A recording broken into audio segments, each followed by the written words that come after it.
Okay, so next we're going to go through muscles of the lower legs. We're going to start on the posterior surface. Of course, the most superficial calf muscle we have is the gastrocnemius, which combines to form the Achilles tendon, right?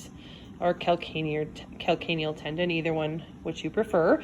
Underneath the superficial muscle of the gastrocnemius, you can see just pointing out along the sides here, this is soleus. However, we could also remove gastrocnemius this way and point to soleus on the inferior surface here. So either one would be correct. We can either, again, point to it here as peeking out behind gastrocnemius, or we can flip it over and show it to you on the undersurface. Now, putting this back into position for just a second, another muscle we want to point out that's in the lower leg, if I can get this to go back in, one-handed, is this muscle right here. So if you can tell, there's a little muscle separate from the gastrocnemius, that would be the lateral head. You can see this little tiny muscle right here. It's number 25. This is the plantaris muscle. So if I remove this head of the gastrocnemius and we pull this away, you'll be able to better see it. So you can see this little muscle right here. It's got this long tendon to it. That's the plantaris muscle. So it's sandwiched between, in terms of the tendon for it,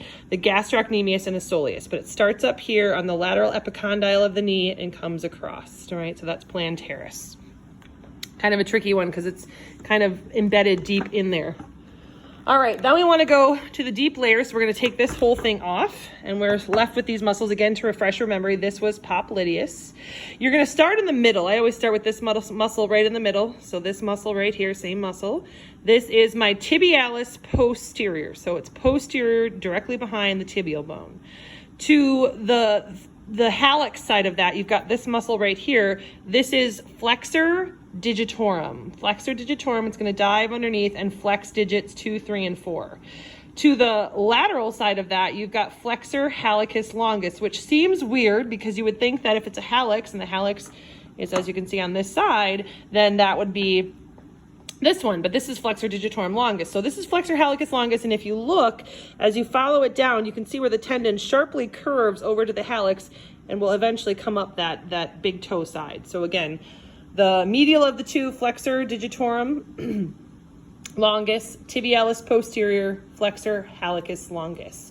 Moving to the side view, so now we're way out on the lateral side. We're going to have two muscles out here. You're going to have, again, a situation similar to how we had semitendinosus and semimembranosus.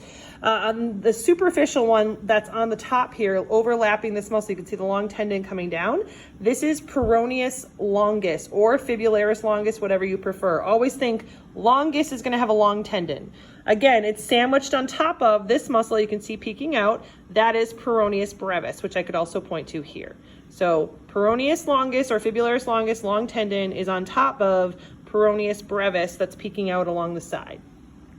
Now, this particular foot does not have a good peroneus tertius, so I'm going to move over to this foot and I'm going to show it to you on this foot. And we'll go on to the lateral. So again, just to refresh your memory, here's our superficial with the long tendon, peroneus longus. Here's peroneus brevis.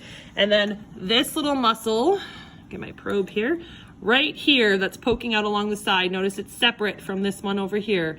This is peroneus tertius. So this muscle right here, you can see it right here as well, peroneus tertius. That's only on that model.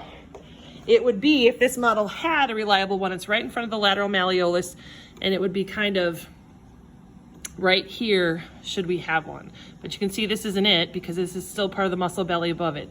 So it would be right in here had this muscle had one. All right, so moving around to the front, we're going to have, starting from medial side by the big toe, you're going to have tibialis anterior, extensor digitorum longus, right? Extends the digits 2, 3, and 4. And then you're going to have